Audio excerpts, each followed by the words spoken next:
Hello students, this is Dr. Sachin Goswami and I welcome you on our YouTube classes Goswami Classes। दोस्तों आज की इस class में जो हम डिस्कस करने वाले हैं पोएम वो है a slumber did my spirit see. William Wordsworth की one of the most famous and one of the most important poems. आपके एग्जाम के पॉइंट ऑफ व्यू से है ये poem a slumber did my spirit seal.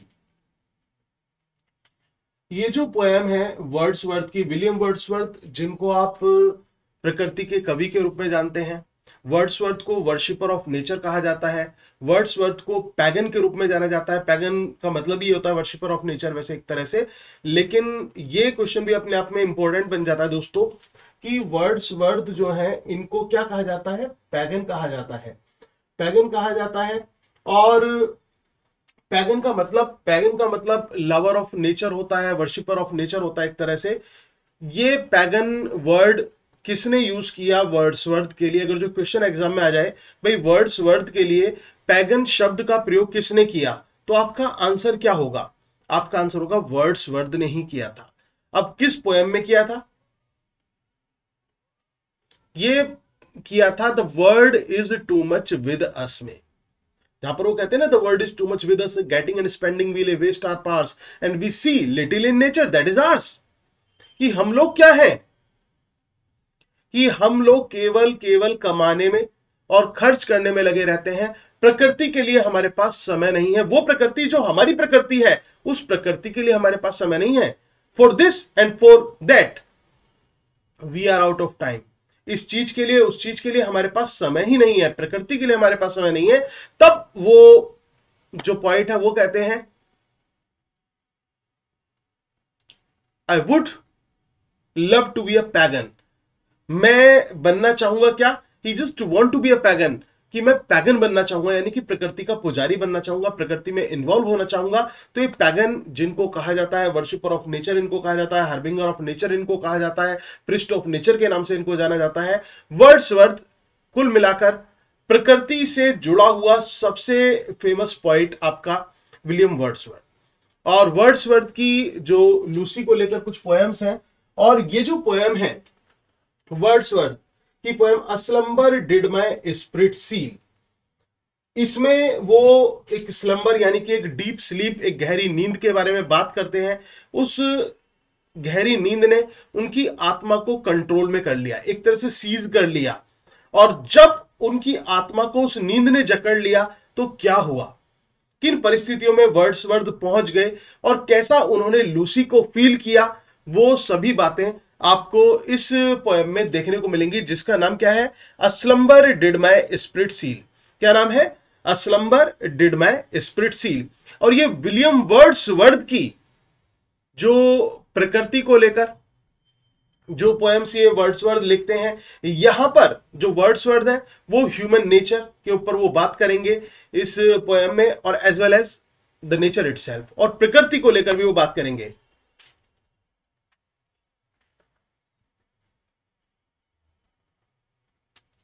दोस्तों आप लोग जो अपनी तैयारी करते हैं तो उस समय कुछ बच्चे ऐसे होते हैं जो मायूस हो जाते हैं। मायूस क्यों हो जाते हैं? क्योंकि उनको एक तो ये एग्जाम का अभी तक लग रहा था कि एग्जाम कब होगा कब होगा कब होगा। अब वो चीज आप अपने दिमाग से निकाल दीजिए, क्योंकि आपको पता है, आपको न्यूज मिली गई होगी, नया आयोग जो है वो बन चुका है। सब कुछ पूरा जो खाका है वो पूरा एक तरह से तैयार करा जा चुका है, केवल और केवल आपके एग्जाम की डेट अनाउंस होनी है। अब कुछ बच्चे क्या करते हैं, कुछ बच्चे अपनी कंपैरिजन दूसरों से करने लगते हैं। भाई ये मेरे से ज्यादा बेटर है, ये ज्यादा अच्छा कर रहा है, या फिर ये तो एग्जाम निकाल लेगा, मेरे बस की नहीं है। उसकी पढ़ाई को देखकर आपको लगता है कि नहीं मैं नहीं कर पाऊंगा, मैं नहीं कर पाऊंगी। तो मैं आपसे केवल ये कहना चाहूंगा, ठहरता है केवल वही तारा फलक पर, ठहरता है केवल वही तारा फलक पर, भरोसा हो जिसे अपनी चमक पर, भरोसा हो जिसे अपनी चमक पर। तो आपको अपनी चमक पर भरोसा होना चाहिए। अगर आपको अपनी चमक पर भरोसा है, यानी कि खुद पर भरोसा है, तो फिर कभी आप फेल नहीं हो पाओगे। फेलियर नाम की चीज को तो उखाड़ फेंकिए अपने जीवन से। क्यों? क्योंकि अगर जिस दिन आपने खुद पर विश्वास कर लिया कि मैं ये चीज कर सकती हूं, मैं ये कर सकता हूं, और मेरे इस रास्ते में कोई भी पर्सन, ऑब्जेक्ट, कोई भी चीज मेरे रास्ते में बैरियर नहीं बनने वाली, बाधा नहीं बनेगी, तो जिस दिन आप इस एटीट्यूड के साथ पढ़ाई करना चालू कर दोगे, उस दिन यह समझ लेना कि आपकी सफलता की राह जो है वो प्रारंभ हो चुकी है। बस खुद पर भरोसा करना सीख लीजिए, और जो आपका जो डार्क पार्ट है लाइफ का, उसको बिल्कुल अलग रख दीजिए। देखो, सभी के जीवन में जो दुख है वो सभी के जीवन में होते हैं, हताशा सभी के जीवन में होती है, लेकिन जब हम कोई अच्छा काम करने जा रहे होते हैं ना, जब हम कुछ अच्छा करते हैं, तो उस समय हम उस हताशा को भूल जाते हैं, या फिर भूल जाना चाहिए। उस अंधकार वाले जीवन को भूल जाइए और अच्छे रास्ते की तरफ बढ़िए, उजाले की तरफ बढ़िए, क्योंकि ये अंधेरा घट रहा है और उजाला बढ़ रहा है, और वो जो उजाला बढ़ता हुआ जो उजाला है वो आपका इंतजार कर रहा है, बेसब्री से इंतजार कर रहा है। तो आपको जाना है, उस उजाले को अपने गले से लगा लेना है। और वो कब कर पाएंगे? जब आप मेहनत करेंगे, खुद पर विश्वास करेंगे और अच्छी तरह से अपना प्रयत्न करते रहेंगे। क्योंकि कर्म नहीं करोगे तो फल की प्राप्ति नहीं होगी। कि आपको कोई दूसरा फल खिला जाए, इम्पॉसिबल है। तो आपको अपने लिए खुद ही फल की प्राप्ति करनी है, तो उसके लिए संघर्ष करना पड़ेगा, मेहनत करनी पड़ेगी और खुद पर भरोसा करना पड़ेगा। A slumber did my spirit seal is a poem written by William Wordsworth in 1798. ये वर्ड्सवर्थ की पोएम है, जो कि कब लिखी गई थी? 1798 में वर्ड्सवर्थ ने लिखी, एंड पब्लिश्ड इन 1800। और ये पब्लिश कब हुई दोस्तों? 1800 में ये पोएम पब्लिश हुई थी। और कहां पब्लिश हुई थी? In the edition of lyrical ballad. Lyrical ballad के एडिशन में ये पब्लिश हुई थी। It is usually included as one of the Lucy poems, और ये लूसी पोएम्स में से इनका पार्ट है। ये क्लियर हुआ इतना? Although it is the only poem of the series not to mention her name। और ये भी बहुत इंपॉर्टेंट क्वेश्चन आ जाता है, वेरी वेरी इंपॉर्टेंट क्वेश्चन, क्योंकि आपको सभी पोएम्स में, लूसी की पोएम्स में लूसी का नाम मिल जाएगा, लेकिन it is the only poem, गौर करना, only poem of this series of Lucy की बात हम कर रहे हैं, नॉट मेंशन हर नेम।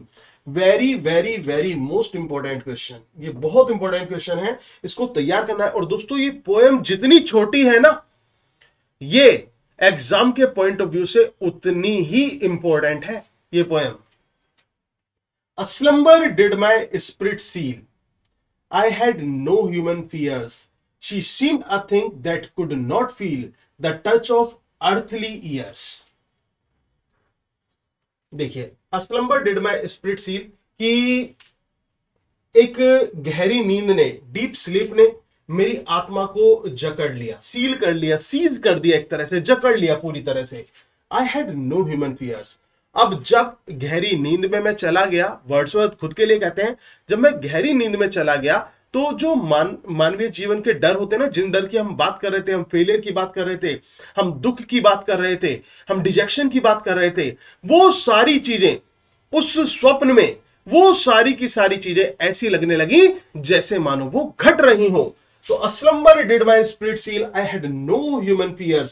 तो उस समय मुझे कोई भी मानवीय डर नहीं लगा। All the physical sorrows we are talking about here, the human fears, it means the earthly matters, the earthly fears, the earthly up and doings। जो पृथ्वी पर जो उतार चढ़ाव होता है, वो सारी चीजें जो होती हैं, और जो मानव के दिमाग में जो चीजें चलती रहती हैं, द्वंद्व चलता रहता है, उस द्वंद्व की वो बात कर रहा है कि I was free from all the things। She seemed a thing that could not feel the touch of earthly ears। अब यहां पर शी रेफर किसको किया गया है? शी आ जाता है लूसी के लिए, ध्यान रख लेना, लूसी को रेफर किया गया है। She seemed a thing that could not feel the touch of earthly ears। और मुझे वो ऐसी लगने लगी, ऐसी लगी मुझे, कौन? लूसी। लूसी मुझे ऐसी दिखाई दी जो कि किसको फील नहीं कर रही थी? जो अर्थली जो थिंग्स हैं, अर्थली हैपनिंग्स हैं, उसको फील नहीं कर रही थी। The touch of earthly years, यानी कि पृथ्वी पर जो कुछ हुआ या फिर जो कुछ हो रहा है, पृथ्वी की जो चीजें हैं जो चल रही हैं, उससे उसको कोई ऐसा नहीं दिखाई दिया कि उससे उसको कोई इफेक्ट पड़ता है। ठीक है, तो वो मुझे ऐसी लगने लगी कि जैसे कि कुछ भी उसका जो हम जो जीवन में अपने अप एंड डूइंग्स देखते हैं ना, कि जैसे कि वर्ड्सवर्थ उसी पोएम में कहते हैं getting and spending we lay waste our parse, तो इस तरह का उस पर कोई भी प्रभाव हमें देखने को नहीं मिला। No motion has she now. अब ऐसा क्यों? क्योंकि लूसी क्या है, शी इज डेड, लूसी तो मर चुकी है भाई, शी इज डेड नाउ। और she has no motion has she now, कोई मोशन नहीं है अब उसके पास। नो फोर्स, कोई पार नहीं है, force of life we are talking about here. She neither hears nor sees, ना वो सुनती है ना वो देख सकती है। मतलब उसकी जो सेंस पावर है ना, जो पावर ऑफ सेंसेशन होता है, वो भूल चुकी है, मतलब वो उसके साथ अब कुछ नहीं है। Rolled round in earth's diurnal course with rocks and stones and trees. और वो अब किसके साथ मिक्सअप है? जो पृथ्वी का जो इंटरनल कोर्सेज है, जैसे रॉक्स, स्टोन्स, ट्रीज, इनमें वो मिक्सअप हो चुकी है। जैसे कि हम जानते भी हैं कि लूसी क्या थी, लूसी को यह माना गया कि वो प्रकृति का पार्ट है। She is the daughter of nature itself. Sorry, for example आप लूसी की पोएम 3 इयर्स में जाइए, जिसको एजुकेशन ऑफ नेचर के नाम से भी जाना जाता है। वहां पर ये लाइन आती है, 3 years she grew in sun and shower, and nature declared a lovelier flower on the earth was never sown. This child I to take myself and will make a lady of my own. तो कौन बोल रहा है? प्रकृति बोल रही है कि वो 3 साल धूप और बरसात में पली बड़ी हुई, और इस प्रकृति ने फिर डिक्लेयर किया कि इस बच्ची को मैं गोद ले लूंगी और अपने जैसी एक परिपक्व स्त्री बनाऊंगी। तो it means Lucy is the daughter of nature, the child of nature. वो तो प्रकृति की बच्ची है, और प्रकृति की बच्ची आफ्टर दैट किसमें मिक्सअप हो गई? प्रकृति में वो मिल गई, एक तरह से प्रकृति में मिक्सअप हो गई। तो यहां पर जैसे कहते हैं ना कि the paths of glory lead but to the grave, कि गौरव का रास्ता जो है वो मैं आगे तो लेकर जाता है, लेकिन लेकर कहा जाता है, कब्र में लेकर जाता है, थॉमस ग्रे ने कहा है। तो ये हकीकत है भाई, जीवन का अंत जो है वो राख में मिल जाना है, मतलब बिल्कुल मिट्टी में मिल जाना है, डस्ट में मिल जाना है। यही तो होता है, चाहे जलाया जाए, चाहे दफनाया जाए, या फिर पानी में बहाया जाए, होगा क्या लास्ट में? ये जो शरीर है ये मिट्टी में मिल जाएगा, और मिट्टी, the soil, the nature itself, ये प्रकृति है। तो प्रकृति की बच्ची प्रकृति में समा गई, प्रकृति में मिल गई। तो कुल मिलाकर ये जो पोएम है उसमें ये दिखाया गया है, पोएट ये दिखाना चाह रहा है कि लूसी पर इस समय, लूसी जो है, जो वर्ल्डली टेंशन्स है, जो समाज की जो तनाव भरी जीवन जो है, और जो उतार चढ़ाव है जीवन का, इनसे वो बिल्कुल आजाद हो चुकी है। अब इन चीजों का उस पर कोई फर्क नहीं पड़ता है, वो तो प्रकृति में मिक्सअप हो चुकी है और प्रकृति का एक हिस्सा अब वो बन चुकी है। लेकिन इस समय जो लूसी है वो सेंसलेस है। सेंसलेस का मतलब यहां पर कि वो ना तो किसी चीज को अब वो सुन सकती है, ना देख सकती है, फील कर सकती है, बट वो मिक्सअप हो चुकी है किसमें? इन चीजों में, इसके साथ मिक्सअप हो चुकी है, प्रकृति में कुल मिलाकर मिक्स हो चुकी है, मिंगल हो चुकी है जो लूसी है।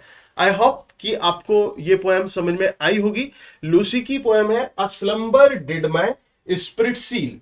दोस्तों, कंटिन्यू स्टडी अपनी बनाए रखिए, मेहनत करते रहिए। और मैंने आपसे पिछली वीडियो में भी बताया था कि हमारी जो स्पेशल मैराथन क्लासेस हैं उसको मिस मत कर देना। लेटेस्ट मैराथन भी मैं आपके लिए लेकर आने वाला हूं, जल्द ही लेकर आने वाला हूं अब लेटेस्ट मैराथन, जो कि चारों राइटर्स को लेकर हमारी एक महा मैराथन क्लास जिस पर मैं तैयारी कर रहा हूं, वो किसी भी दिन एक धमाका सा हो जाएगा, और उसी दिन हम आपके साथ लेकर आएंगे वो महा मैराथन क्लास। जल्द ही, किसी भी दिन, कोई भी वो दिन हो सकता है जब आपको मैराथन क्लास देखने को मिलेगी जिसमें चारों राइटर्स होंगे। इसके अलावा हमारी पुरानी मैराथन क्लास है, उसको जरूर देखिए, जिसमें चारों राइटर्स इंक्लूड हैं। और नोट्स आपने ले ही रखे होंगे। अगर नोट्स नहीं लिए हैं और आप बेटर स्टडी करना चाहते हैं और मेरे नोट्स से पढ़ना चाहते हैं, तो दोस्तों आप ये नोट्स ले सकते हैं केवल 2000 रुपए में।